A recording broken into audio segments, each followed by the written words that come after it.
Yo quisiera comenzar preguntándole, ayer estaba revisando un poco la última conversación que tuvimos acá, y le pregunté sobre escenarios, digamos que evidentemente eran posibles en medio de la primera vuelta para esta segunda, y hablábamos sobre el fujimorismo, no solo en segunda vuelta, sino un Fujimori que puede ganar la elección.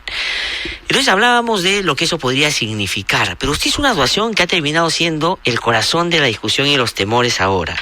Y dijo, el riesgo con el fujimorismo no es que gane el Congreso, que va a ganar mayoritariamente. El problema es que gane también la presidencia y con eso se termine haciendo del poder absoluto. Y ese ha sido el elemento que ha gatillado, diría yo, un resorte democrático, porque así no están de acuerdo mucha gente con Pedro Pablo Kuczynski, pero la gente ha empezado a decir tampoco tanto, ¿no es cierto? Tampoco absolutamente. Una reflexión sobre eso, ya no solo sobre lo que podía pasar, sino lo que claramente está pasando. Bueno, cuando uno hace un análisis político, yo creo que tiene que pensar en que la conducta debe regirse por determinados principios. Eso es elemental. Pero lo que no se hace muchas veces es examinar cuáles son las consecuencias de determinada conducta.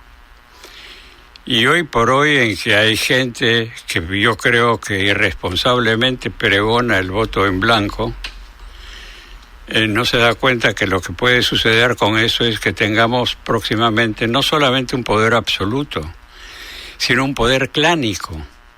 Hay lo que se llama en la jerga poder hegemónico. Y esto es una posibilidad muy clara.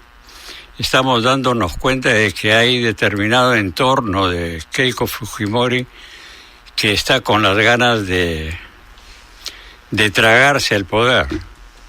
Entonces lo que se trata acá es que tiene que haber un voto conscientemente a favor, no diré a favor de Pedro Pablo Kuczynski, sino un voto a favor o en contra del keikismo y el fujimorismo. Esto puede acabar en un régimen de tipo sultánico, de tipo Trujillo, una de esas cosas. El Perú es un país para esas cosas. Entonces yo creo que hay que pregonar y hay que predicar a favor de un voto en contra del poder absoluto que pueda tener Keiko Fujimori y su entorno. En relación a eso, entonces, la discusión que se ha generado en los últimos días, en las últimas horas, sobre esto que Kenji advirtió a través de su Twitter, la posibilidad de ser candidato el 2021, no es un asunto menor que se resuelve llamándole la atención en público, ¿o sí? No, estamos aquí, yo estoy insistiendo, este es un poder familiar, este es un poder clánico lo que se obtiene aquí por delante. Poco se ha dicho sobre la importancia política que tuvo durante el gobierno de Fujimori la hermana que vivía en Japón, que según fuentes confidenciales, él no tomaba ninguna decisión sin consultarla. Entonces estamos hablando de que hay un entorno primero, un primer entorno que es un entorno absolutamente familiar. Y después está el entorno de los fieles adalides de Alberto Fujimori. Entonces, lo que puede resultar de ahí es realmente mucho peor de lo que uno se puede imaginar. Y esto que Keiko Fujimori, en el último periodo, ha tratado de expresar bajo la nominación del nuevo Fujimorismo, con su liderazgo. De hecho, ahora, reaccionando a lo de su hermano, ha dicho: acá no hay personalismos, aquí, digamos, no hay privilegios, aquí no hay designios, aquí hay un partido político que hemos construido y todo se somete a eso. ¿Qué es eso? Pero al mismo tiempo eso se llama Fujimorismo. Y tiene la K como símbolo, que es ella. Sí, por supuesto. Sí, es absolutamente personalizado. Ese es un partido que ella sale y desaparece. Todos los partidos en el Perú hoy por hoy tienen un carácter absolutamente personalizado. Mejor dicho, siempre lo tuvieron. El APRA sin Aya La Torre o Acción Popular sin Belaúnde no era nada más. Era un cascarón vacío. Pero en este caso es Nunca Belaúnde ni Aya La Torre tuvieron el poder congresal y el ejecutivo al mismo tiempo bajo estas condiciones, en la que una alianza con el empresariado haría que tuvieran absolutamente todo el poder posible que uno se puede imaginar. Entonces el riesgo es muy fuerte, es muy peligroso. Ahora, o sea, tú, Julio, descartas totalmente que estemos, como muchos dicen, en una nueva etapa del fujimorismo, que Keiko marca una ruptura, que es un nuevo partido, que hay que darle la oportunidad, que el autoritarismo no se lleva en el ADN. Descartas esa posibilidad, no hay ninguna posibilidad que estemos... Mira, yo le doy el beneficio de la duda de que Keiko Fujimori efectivamente haya roto con eso, que se haya transformado y que se haya convertido. Pero, ¿y qué pasa con todos los otros? Es decir, ya hay muestras de disidencia. Ante la primera oportunidad que hemos visto a la Chacón, a Becerril, a toda esa gente sacar las garras. Y si es que gana, tiene el gran dilema que hacer con su padre, porque su padre inmediatamente va a competir con ella en el liderazgo político de ese partido de masas. Entonces el dilema que ella tiene es muy parecido al que tiene en el Frente Amplio, que es quién va a dirigir ese movimiento. Bueno, sé que es difícil saberlo, ¿no? Pero ¿tú crees que de una u otra manera va a terminar libre pronto Alberto Fujimori? Por ejemplo, ella, bueno, ha dicho que no la va a indultar, pero ¿cuántas veces ha dicho una cosa y la ha hecho? ¿Cómo ves esa relación? Porque es bien difícil también si ganara, porque ojalá que no gane, ¿indultaría a su padre, tú crees? ¿O presionaría, por ejemplo, a las instituciones para que lo absuelvan? ¿O como ahora el recurso de habeas corpus que tiene que resolver el Tribunal Constitucional? Mira, es un dilema que es bien difícil decir. Si es que no lo suelta, es una mala hija. Y se lo suelta, es una mala dirigente política. Porque obviamente si suelta a su padre de la cárcel, el que va a tomar el liderazgo va a ser Alberto Fujimori y su entorno duro. Y la desplaza a ella. Entonces el problema es qué hacer. Es un dilema que no es fácil de resolver. Ahora, tú decías que es peligrosísimo, ¿no es cierto? Va a ser un gobierno de clan, lo grave que es que ganara el fujimorismo. Pero, entonces, ¿qué debería hacer Kuczynski? PPK, ¿está actuando bien para ganar? Es decir, a pesar de Kuczynski tenemos que votar contra el fujimorismo. Yo creo que PPK no está haciendo lo que debe ser, pero ni mucho menos. ¿Qué debería hacer? No, a estas alturas del partido es difícil darle consejo, decirle, mira, arma un partido político nuevamente cuando es totalmente personalizado. El día en que él gane las elecciones, cierra la tienda y se acaba el PPK. Es decir, eso ya lo sabemos. Y va a gobernar con 10 o 12 tecnócratas y punto. Pero eso, siendo terrible, es menos peligroso que lo otro. En el último libro de Tony Judd dice que la frase de Raymond Aron, que se ha hecho pública, ¿no? La elección es entre lo que es despreciable y lo que es terrible. No es entre lo bueno y lo malo, ¿no? Y aquí estamos en esa condición, el que esté buscando la pureza o el punto óptimo, en el Perú no está haciendo política, está haciendo otras cosas, pero no está haciendo política. Sí, yo quería, doctor Kotler, irme a esto que Ernesto planteaba, ¿no? Y lo que usted decía también en torno a pese a Pedro Pablo Kuczynski, no solo por lo que él representa, sino porque, y ahí le pido su reflexión, está pasando, porque yo siento que con todo esto que los fujimoristas llaman o pretenden llamar exabruptos, y creo que aquí tenemos la claridad que no lo son, sino son, digamos, develarse en su esencia, ha saltado un resorte democrático en la gente, al margen de que Kuczynski represente o no el antifujimorismo, represente o no la democracia. La gente ha dicho no a eso y se ha de alguna manera alineado a Pedro Pablo Kuczynski. Pero Pablo Kuczynski sacó 20%. el Fujimori sacó casi 40. Claro. Es decir, el que ha doblado su intención de voto muy rápidamente ha sido Pedro Pablo Kuczynski, bajo la lógica, creo, de la gente de proteger el bien mayor. Puedo tener, pero ¿cómo interpreta eso? Bueno, yo creo que hay dos reacciones. Una es la reacción moral. No se puede votar a favor no se debe permitir que la hija de un dictador y un ladrón sea gobierno. Hay el otro que es la reacción política. Si es que aquí no votamos por mal menor, el peligro que tenemos es que tengamos una dictadura legalizada. Que yo creo que son dos actitudes diferentes, que una se puede sobreponer con la otra, pero que analíticamente uno debería hacer este tipo de diferencia. Y la historia con el voto moral es que convoca al purismo. Yo creo que eso es peligroso.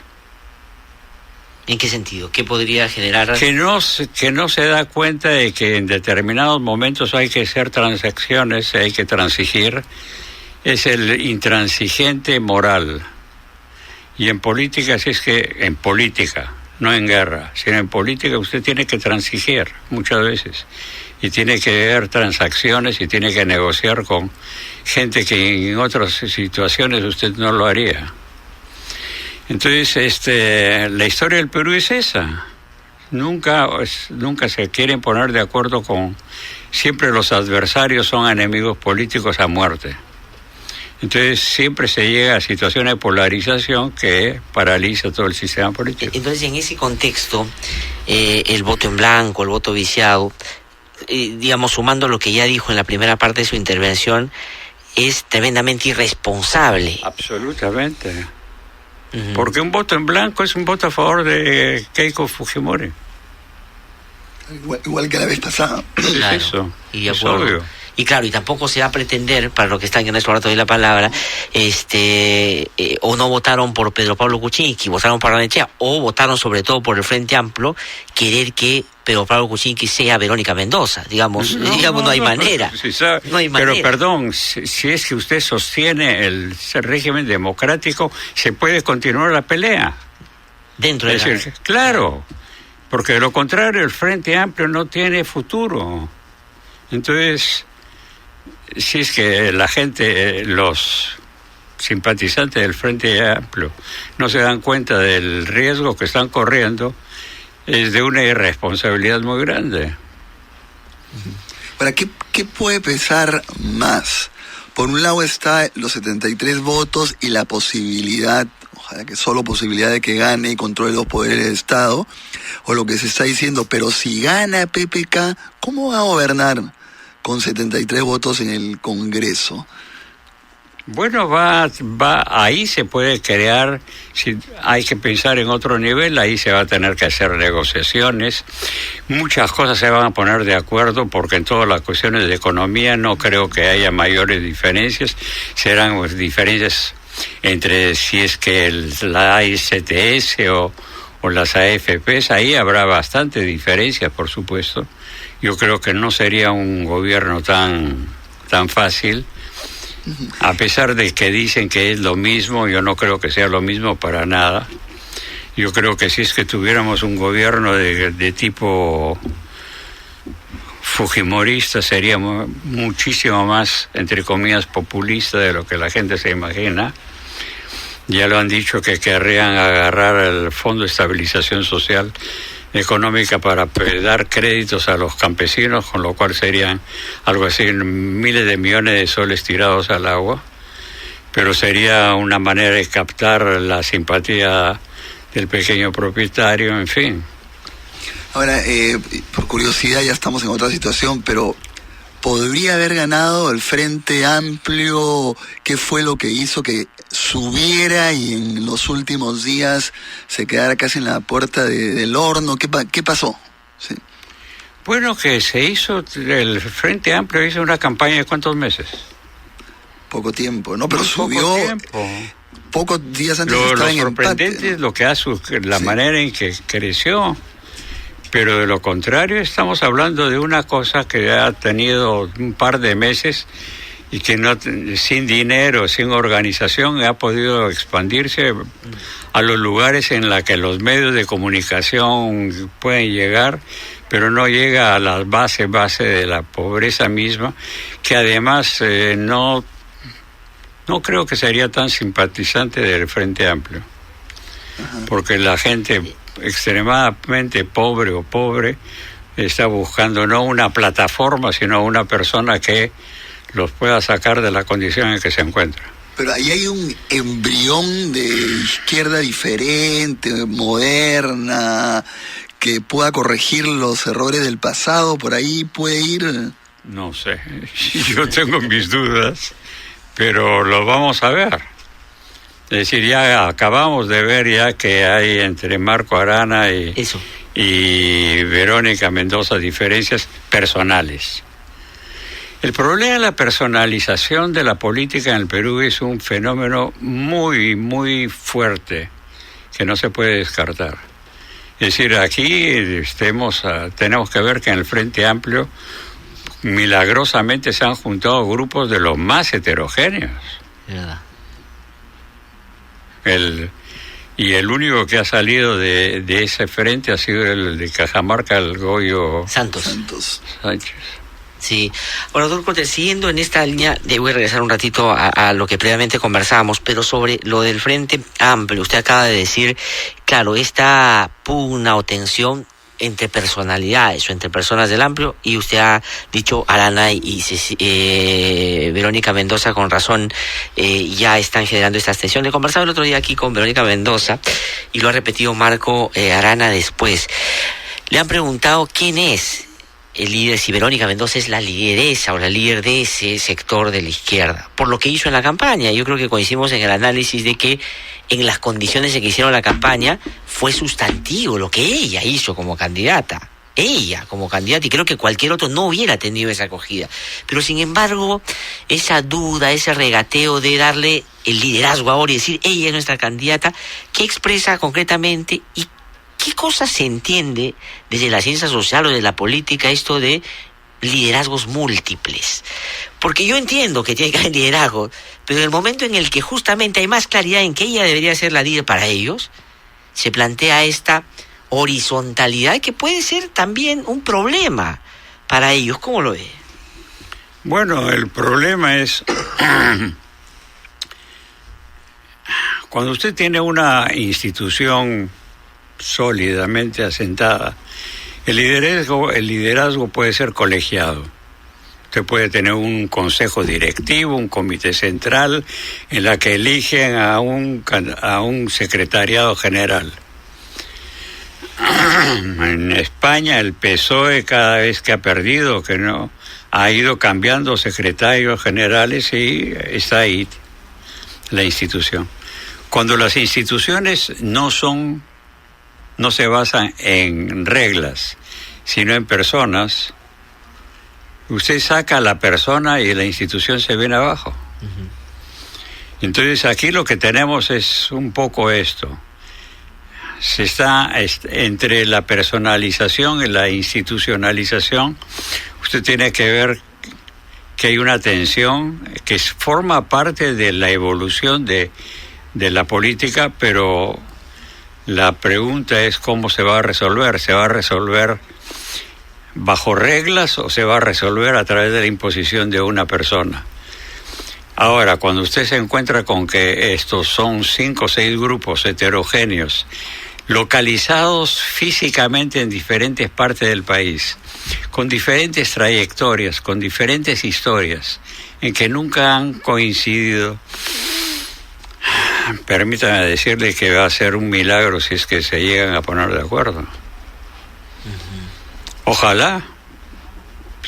Sería un acto de madurez ponerse de acuerdo, porque lo contrario, del Frente Amplio no va a tener 20 parlamentarios, sino usted va a tener 4 o 5 bancadas. Ahora, pero en esa tensión de lo institucional versus lo personalista, que digamos es natural si uno quiere formar un partido, ¿no se aplica también o debería aplicarse el criterio que usted mencionaba en la argumentación anterior de el sentido más práctico de la negociación y conveniencia, porque la política es sentido de realidad también. Pero claro. Es decir, tú no puedes privilegiar solamente, por ejemplo, es lo que yo le decía al Frente Amplio cuando conversamos con sus dirigentes aquí, el tema de la democracia interna y sentarte solo en eso, porque el otro lado también tiene que expresar un nombre, una persona. Claro.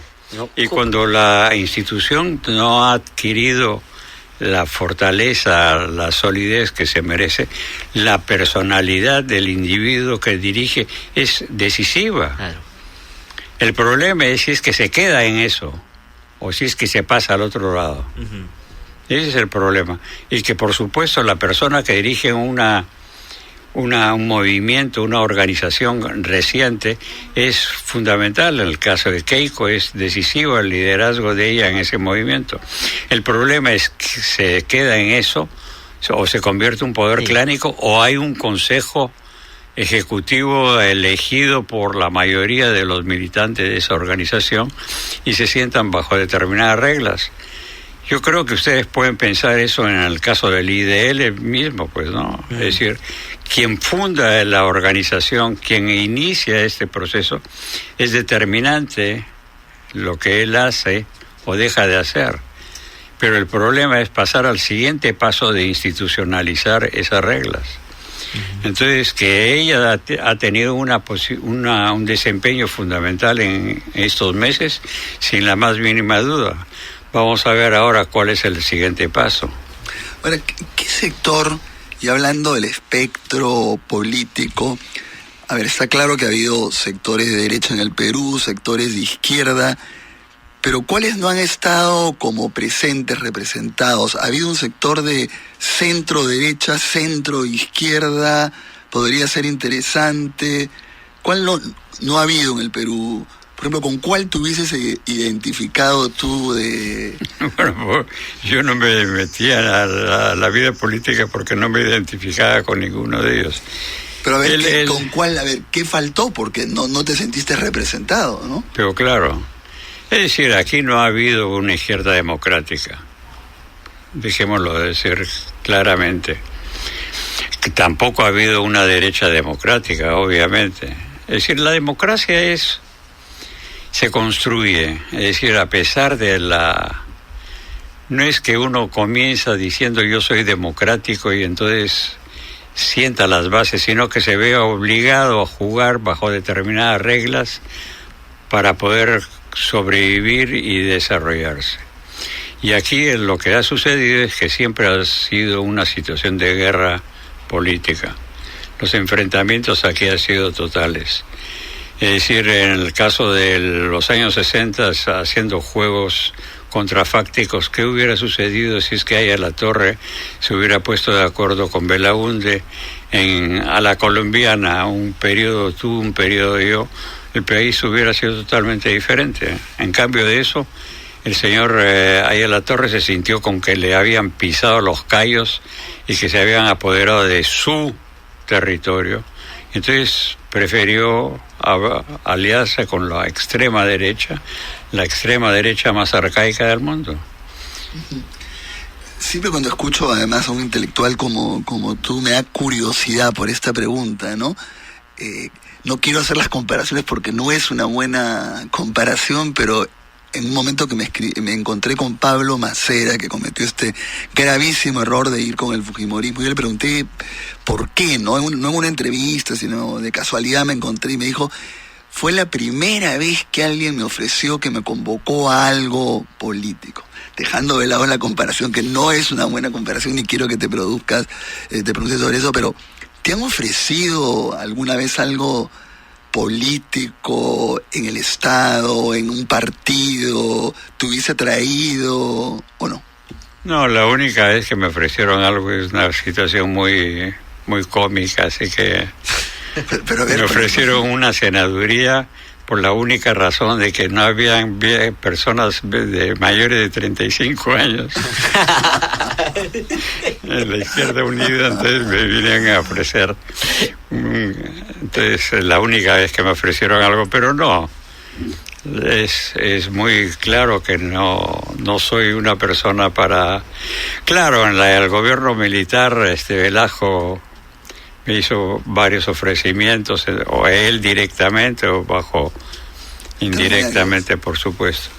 Bueno, esperemos que no haya, Julio tiene un libro que es Ascenso y Caída de un gobierno autoritario, que no tengas que tener un siguiente capítulo de nuevamente en el poder. Esperemos que no, Julio, ¿no? Ojalá. Sí. Esperemos Sí, eso. porque tenemos que ir terminando ya, pero tengo unas preguntas muy cortas también, porque aprovechando que Julio Cotter está aquí. Dos actores de lados distintos y, digamos, obviamente no conectados. ¿Qué papel van a jugar? Uno, la CONFIEP. Ahora resulta que los dos candidatos no quieren ser engreídos de la CONFIEP. Los dos candidatos quieren diferenciar a la CONFIEP. Nadie de los dos quiere decir que la CONFIEP está de acuerdo o no con su propuesta. Eso uno. Y el otro, el papel de la calle, más en el escenario siguiente, si gana uno, gana otro. Es decir, ¿cuál va a ser los niveles de movilización social, de confrontación en la calle si gana Keiko? ¿Y qué podría pasar con Pedro Pablo Kuczynski si él ganara la elección? Porque, digamos, de todas maneras van a haber en los dos casos algunos niveles de insatisfacción seguramente distintos, pero van a tratar de expresarse de una u otra manera. Entonces uno especulo en el aire. Sí, no, pero digo, en el caso del fujimorismo es como más predecible, creo yo. Bueno, puedes tener una o dos movilizaciones en la Plaza San Martín hasta que la gente se cansa. Uh-huh. En el peor de los casos, Keiko Fujimori hace contramanifestaciones y puede haber por ahí un par de matones que le rompan la cabeza a alguna gente y se acaba la historia. Uh-huh. Pero ni siquiera eso, yo no diría que haya necesidad de hacer contramanifestaciones, porque un par de manifestaciones y la gente se cansa de lo mismo. Lo que puede suceder es que haya conflictos locales, particulares. Eso sí puede haber. Pero que no veo todavía una posibilidad de articulación de los conflictos. Uh-huh. No se observa, no se ve. En el Perú no hay movimientos sociales. La gente habla mucho de movilización y la historia es que te encuentras con protestas, pero no te encuentras con movimientos sociales. ¿Qué posibilidades hay de que la hubiese? No lo creo. Uh-huh. Y lo otro, lo de la CONFIEP. Es decir, ¿por qué ahora? Bueno, pero la CONFIEP está muy tranquila porque dice que los dos candidatos, ninguno de los dos le preocupa. ¿Pero a cuál apoya más, según tú? ¿Cómo? ¿A cuál apoya más la CONFIEP? No sabría decirlo, pero si es que apoya a Keiko, yo creo que se van a encontrar con muchas sorpresas. Porque Fujimori nunca quiso que lo vieran con empresarios. Nunca. Y hay anécdotas muy, muy sabrosas acerca de los empresarios buscándolo a Fujimori, Fujimori escondiéndose para que no lo vieran con esta gente. Y segundo, porque yo estoy convencido que Fujimori estaría en la obligación de tomar una serie de decisiones de gasto que a los puristas macroeconómicos no les caería para nada bien. Yo creo que por el otro lado, Kuczynski es una persona muy flexible, que puede hacer una serie de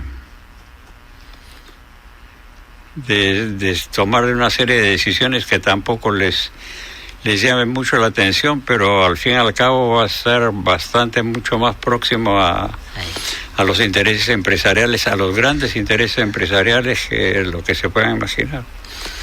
Doctor Julio Cotter, lamentablemente el tiempo nos ha sacado. Queremos agradecerle muchísimo por su visita, por su punto de vista, por supuesto, que no tengo la menor duda, van a tener y van a generar y avivar un debate necesario, creo, en este momento, y tendremos la oportunidad de seguir, por cierto, conversando sobre otros temas. Muchísimas gracias. Muchas como gracias, siempre, muy amable. Ha por sido todo Julio Cotter, entonces, que ha conversado con nosotros. Vamos a una pausa y regresamos en un instante.